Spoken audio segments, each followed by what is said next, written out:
Meus queridos irmãos, já chegou a hora? Já está na hora? Essa é a pergunta que faço para iniciar essa nossa reflexão. Visto que nós vivemos com os horários contados, eu não estou dizendo a respeito do tempo em que nós temos para viver, por mais que em muitos momentos nós dissemos isso, que o nosso tempo aqui é contado, mas do modo como nós temos vivido a nossa vida. Nesse tempo moderno, tempo em que tudo já está marcado, todo o horário já está marcado, nós vivemos de uma maneira regrada, compromissada e sem tempo a perder. Não tenho tempo, ou de repente está na minha hora, são duas das frases em que continuamente nós ouvimos e constantemente nós também falamos. Então, é normal que o tempo que normalmente é de 24 horas, teoricamente é de 24 horas, passe aos nossos olhos como se fosse apenas 12, ou um pouco menos. O tempo passa muito depressa. E por que o tempo tem passado muito depressa? Justamente pela agitação que a nossa vida tem se tornado nesse tempo moderno. Até um momento em que nós estamos em uma conversa boa, uma conversa agradável entre amigos, com a nossa família, com irmãos da igreja, é um momento em que nós levamos os nossos olhos aos pulsos, pelo menos aqueles que costumam usar relógios, ou de repente já colocamos as nossas mãos no bolso para puxar o celular, e aí olhamos para a hora e mentalmente nós pensamos, já chegou a hora, já está na minha hora. E então nos encaminhamos, nos apressamos para poder ir para as nossas casas e então sumimos por mais alguns dias, por mais algumas horas, dependendo daquela conversa que nós estávamos tendo, despedindo daquela conversa que nós estávamos tendo. Sim, nós vivemos nessa forma, nós vivemos nesse tempo onde tudo é meio acelerado, ao ponto em que nós ficamos chateados, zangados, quando alguém está demorando, quando algo está nos fazendo perder tempo, quando alguém está desperdiçando o nosso tempo. De repente um motorista lento faz com que a gente fique mais incomodado. De repente pessoas mais lentas, ou do entendimento, ou da forma de andar, faz com que a gente fique mais agitado. Uma mensagem que alguém demora para responder, uma ligação em que alguém não atende, não importa o motivo que ela tem, nós vivemos de uma forma mais acelerada. E por isso o nosso modo de viver acelerado faz com que uma coisa seja uma irritação quase que coletiva para todo mundo: esperar. Quem gosta de esperar? Quem gosta de ficar esperando? Esperar é uma das piores coisas para todas as pessoas. Quando nós temos que esperar por algo, isso acontece porque esperar faz com que aquilo não esteja no nosso controle. Se estivesse no nosso controle, se nós pudéssemos fazer, nós não iríamos esperar. Iríamos lá e faríamos o serviço. Mas não está no nosso controle, não está no nosso alcance, não há nada a ser feito a não ser esperar. E mesmo sabendo disso, nós ficamos chateados, nós ficamos bravos, alguns brigam, mesmo sabendo que esperar é o único caminho. Ainda assim, nós ficamos dessa forma, enfurecidos, trocamos o nosso humor, acaba com o nosso dia, porque a maioria das coisas depende de nós, depende do nosso fazer. Se a gente não fizer, não acontece. Se a gente não suar, não trabalhar, não correr atrás, a maioria das coisas na nossa vida não acontece. Por isso que esperar deixa a gente numa zona de desconforto, pelo menos para a grande maioria. Uma zona de desconforto onde nós não queremos estar. Só que por incrível que pareça, uma coisa é verdadeira: esperar é algo que nós fazemos muito na nossa vida, muito no nosso dia a dia. Esperamos muitas e muitas coisas. Jesus estava reunido no meio da multidão, esperando também por algo. Jesus esperava pela hora em que ele seria traído, morto e crucificado. Por que Jesus esperava por isso? Porque ele já sabia qual é a sua missão. Na verdade, Jesus veio ao mundo já sabendo que esse seria o seu caminho, um caminho de redenção. Porém, enquanto esse caminho não acontecia, enquanto essas coisas não se cumpriam, Jesus estava sempre ali no meio do povo, fazendo algo que é chamado de uma tríade, ensinando, curando e pregando a respeito do reino dos céus. Essas coisas se repetem ao longo dos 4 evangelhos. Jesus ensina, Jesus cura e Jesus prega a respeito do reino dos céus.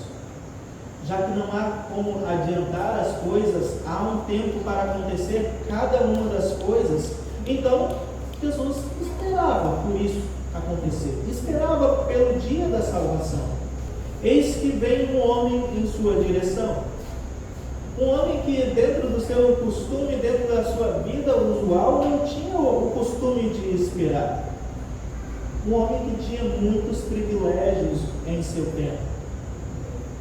Alguém que era conhecido pelos romanos, alguém que era renomado, alguém que era chefe da sinagoga, dando a ele um cargo muito importante naquele tempo. Esse homem se chamava Jairo. Por coincidência, Jairo também é o nome do meu próprio pai. Só que diferente do meu pai, esse Jairo bíblico, ele tinha um poder aquisitivo muito alto.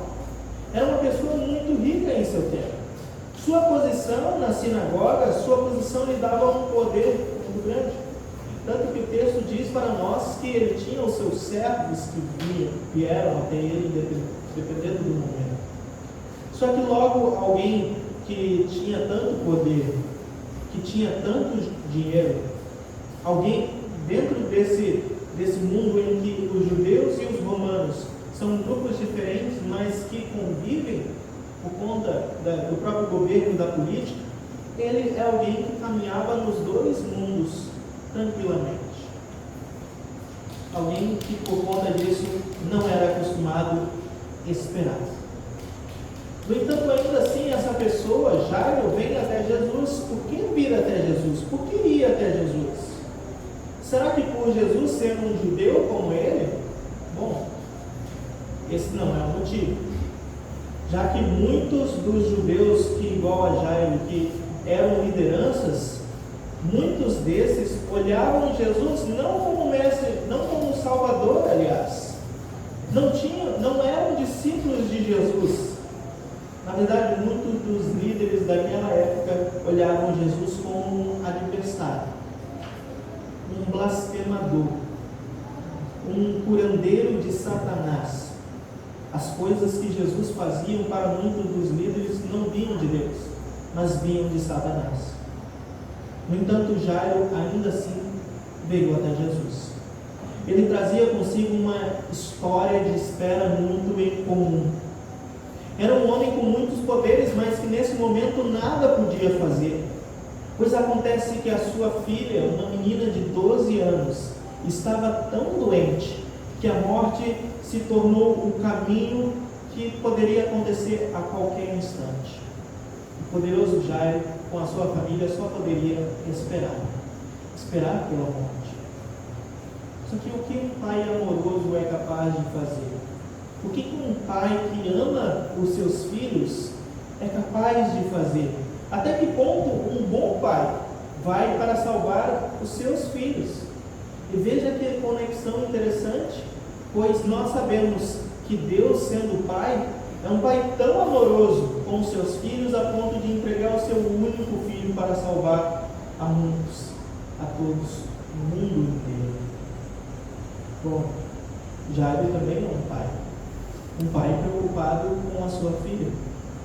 Mas, apesar de sua preocupação, a sua influência entre os romanos não tinha salvado a garota. A sua influência entre os judeus também não tinha salvado a garota. Os remédios da sua época não resolveram. Os médicos não prestaram. Apelar para deuses, bom, Jairo era judeu, isso não existe. O que fazer então?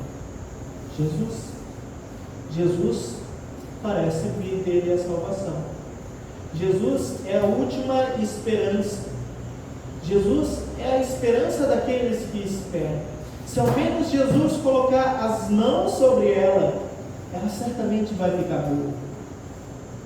Só que por que Jesus se torna a última esperança?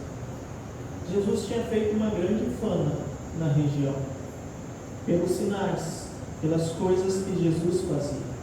Jesus tinha acabado de curar um homem que estava sendo endemoniado por uma legião de demônios. Olha que coisa grandiosa! E certamente tinha se espalhado muito rápido. Veja, o homem que tinha uma legião está sentado aos pés de Jesus, um Gerazeno. Jesus havia acalmado uma tempestade. Que homem pode acalmar uma tempestade apenas pela palavra?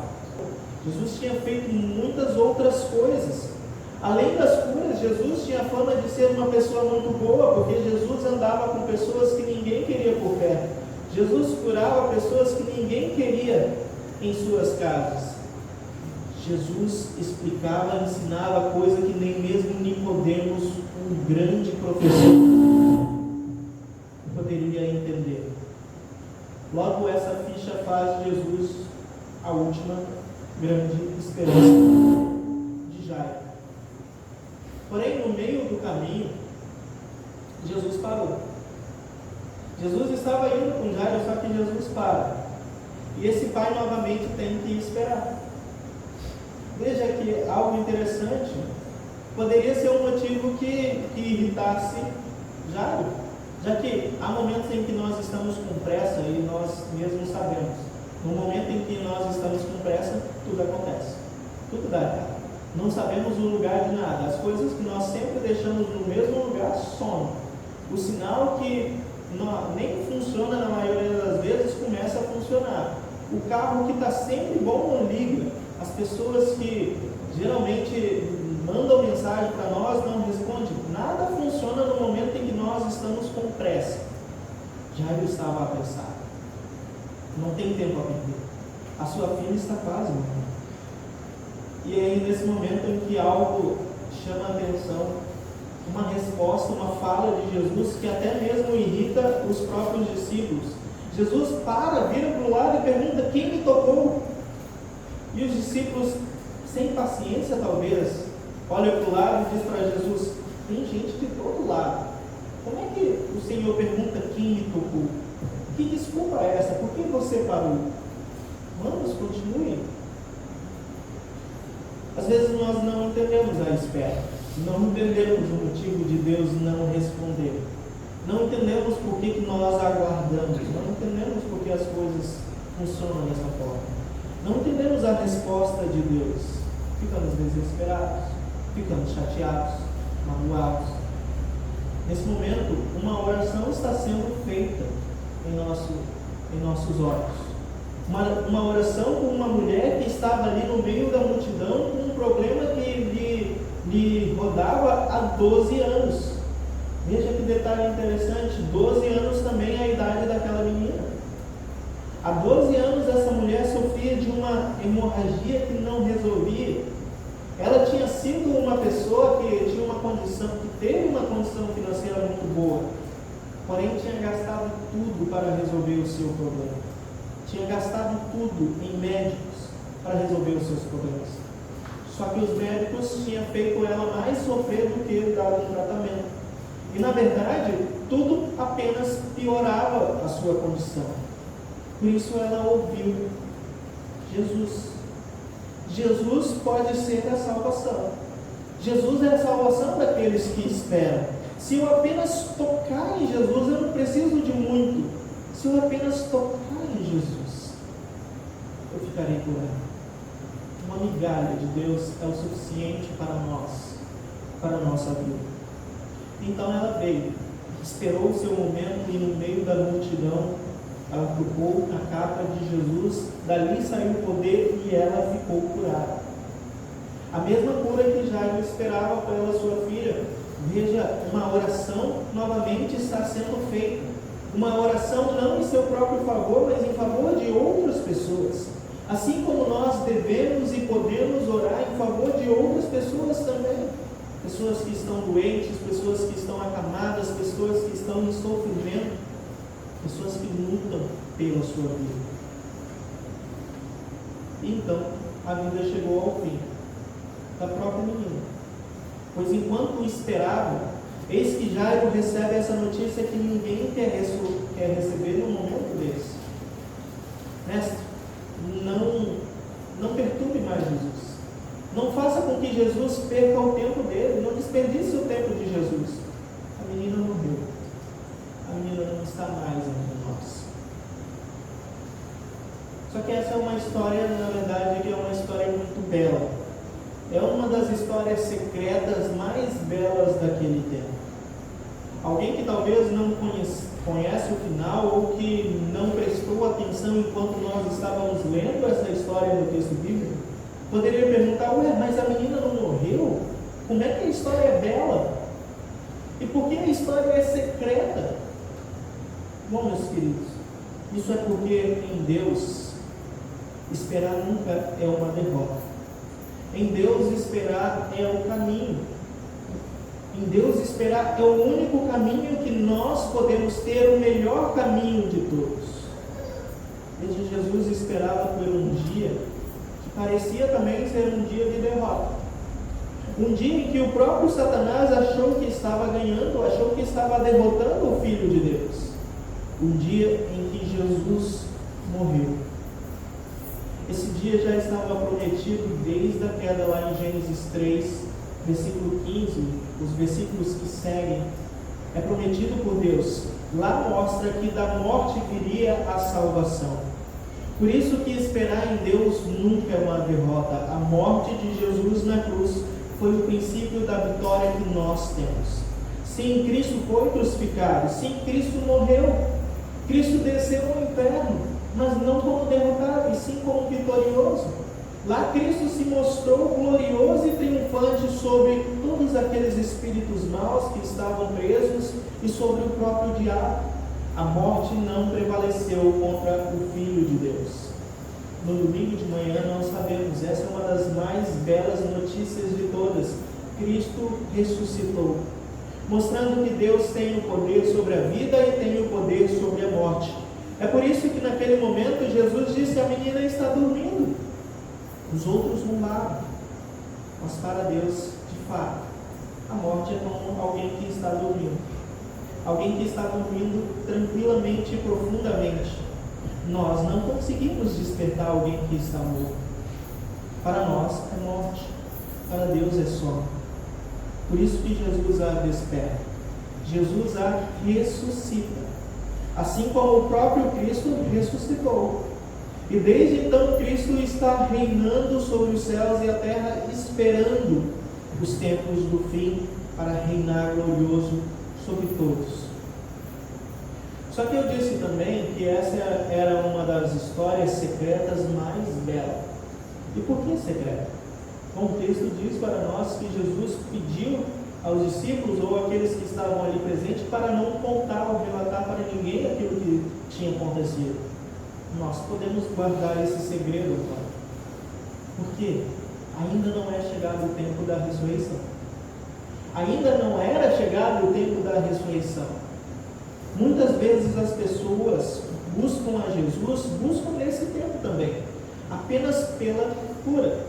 Buscam a Jesus apenas para ter coisas. Buscam a Jesus por todos os motivos. Sim, de Jesus pode vir cura. De Jesus veio a ressurreição. De Jesus pode vir todas essas coisas. Mas não é o principal. De Jesus vem a salvação. A fé que nós temos em Jesus é uma fé que nos faz esperar pela vida eterna. Porque algo nós não precisamos esperar mais. Nós não precisamos esperar mais pelo perdão. Nós não precisamos esperar mais pela salvação. Isso já é concreto. Isso já é concretizado em Cristo na cruz. Nós apenas esperamos pelo dia em que cada um de nós estará reunidos juntamente com os anjos, arcanjos, todos aqueles que já se foram para a glória do Pai. E ali estaremos na vida eterna. Por isso a pergunta que foi feita no início da nossa pregação ela é tão importante aqui. Já chegou a hora? Muitas vezes fazemos essas perguntas para encerrar. Já chegou a hora da gente encerrar essa pregação? Bom, já estamos no fim. Já chegou a hora da gente encerrar esse culto? Ainda falta alguma coisa. Já chegou a hora da salvação? Sim. Já chegou a hora da vida eterna? Ainda não. Pelo menos ainda temos mais um tempo que também não foi nos dito pelo Pai. Enquanto essa hora não chega, então, meus queridos irmãos, nós podemos esperar no Senhor, sabendo que todas as coisas que nós precisamos, nós podemos colocar em suas mãos, para que Ele decida o tempo certo de cada coisa para cada um de nós. E então, esperando no Senhor, então estamos bem, estamos confiantes, pois Ele decidirá qualquer coisa para cada um de nós. Que assim possamos esperar hoje e sempre. Amém.